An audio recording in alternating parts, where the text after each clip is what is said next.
నేటి దిన వాక్య ధ్యానం కొరకు యెషయా గ్రంథం 41వ అధ్యాయము 13వ వచనంలో రాయబడిన వాక్యాన్ని చదువుకుందాం. నీ దేవుడైన యెహోవానగు నేను, భయపడకుము, నేను నీకు సహాయం చేసేదనని చెప్పుచు నీ కుడి చేతిని పట్టుకొనుచున్నాను. చదవబడిన ఈ వాక్య భాగంలోని దీవెన నా ప్రియులకు మీరందరూ పొందుదురుగాక. వాక్య ధ్యానం కొరకే ప్రార్థన. ప్రేమ కలిగిన మా తండ్రి, మీ కొందనాలు, స్తోత్రాలు. నేడు చదవబడిన ఈ వాక్య భాగం ద్వారా పరిశుద్ధాత్మ దేవ, నాతో విను మా ప్రియులతో మీరు మాట్లాడండి. ఎందరైతే నీ మాట కొరకు ఆశతో ఎదురు చూస్తున్నారో నిశ్చయముగా ఇప్పుడే వారిని పరిశుద్ధాత్ముడా మీరు దర్శించి ఆదరించుదురుగాక. యేసుక్రీస్తు నామములో బ్రతిమాలి ప్రార్థిస్తున్నాను తండ్రి, ఆమెన్. చదవబడిన ఈ వాక్య భాగంలో ప్రభువారు అంటున్నారు, భయపడకుము అని ఆయన ధైర్యపరుస్తున్నారు. అంత మాత్రమే కాదు, ఆయన నేను నీకు సహాయం చేస్తాను, నీ కుడి చేతిని నేను పట్టుకొనుచున్నాను అని చెప్పి వాగ్దానం చేస్తున్నారు. ఈ మాటలు వింటున్న నా ప్రియ సహోదరి సహోదరులు, మీ హృదయంలో పలు పరిస్థితులను గూర్చినటువంటి భయం ఉందా? నిస్సహాయ స్థితిలో మీరున్నారా?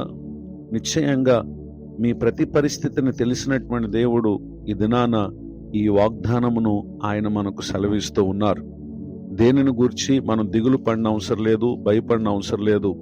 నిశ్చయముగా తన ప్రజలకు సహాయం చేయుటకు ఆయన మన కుడి చేతిని పట్టుకున్నటువంటి దేవుడిగా ఉన్నారు యేసుక్రీస్తు ప్రభువారు అనేటటువంటి విషయాన్ని ఈ సమయంలో తెలియజేయడానికి ఇష్టపడతా ఉన్నాను. పరిశుద్ధ గ్రంథంలో రాయబడినటువంటి వాక్య భాగంలో ఒక భక్తుడు తన జీవితంలో తాను భయానికి గురైనటువంటి సందర్భంలో ఏ విధముగా దేవుని సహాయాన్ని పొందాడో 34వ కీర్తన 4వ చరణంలో రాయబడినటువంటి వాక్యం ఈ విధంగా సెలవిస్తా ఉంది. నేను యెహోవా యొద్ద విచారణ చేయగా ఆయన నాకు ఉత్తరం ఇచ్చాను, నాకు కలిగిన భయములన్నిటిలో నుండి ఆయన నన్ను తప్పించను. ఈ మాటలు వింటున్న నా ప్రియ సహోదరి సహోదరులు, మీలో ఉన్న భయం తొలగిపోవాలన్నా, ప్రభు అనుగ్రహించే సహాయాన్ని మీరు పొందాలన్నా మనం చేయవలసిన పని ఏంటంటే, దేవుని యొద్ద మనం విచారణ చేస్తే ఆయన మనకు జవాబిస్తారు. అనగా ప్రార్థన చేయాలి, మొరపెట్టాలి.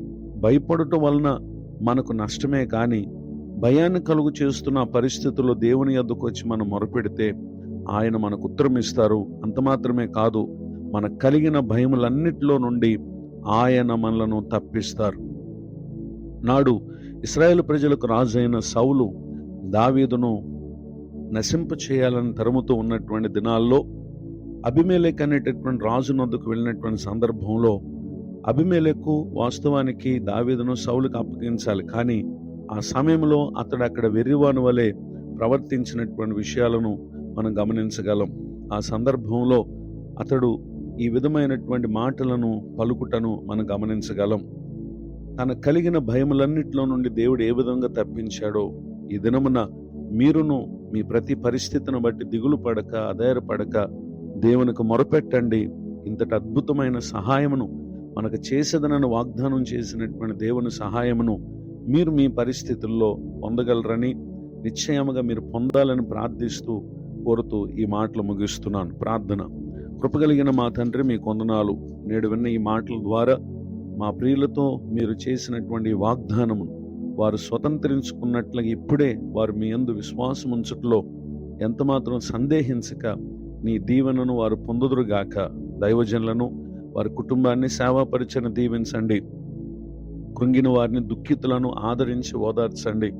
మరి యొక్క నూతన సంవత్సర దయాకిరీటాన్ని దినం పొందిన మా ప్రియులను, వారి కుటుంబాలను మీరు దీవించి ముందున్నటువంటి కాలమంతా మిమ్ములను మా ప్రియులు మీ వాగ్దానమును బట్టి ధైర్యముతో వర్ధిల్లుటకు కృప చూపించమని యేసుక్రీస్తు నామములో ప్రార్థిస్తున్నాను తండ్రి, ఆమెన్. తండ్రి, కుమార, పరిశుద్ధాత్మ దేవుడు తోడు నడిపించునుగాక, ఆమెన్.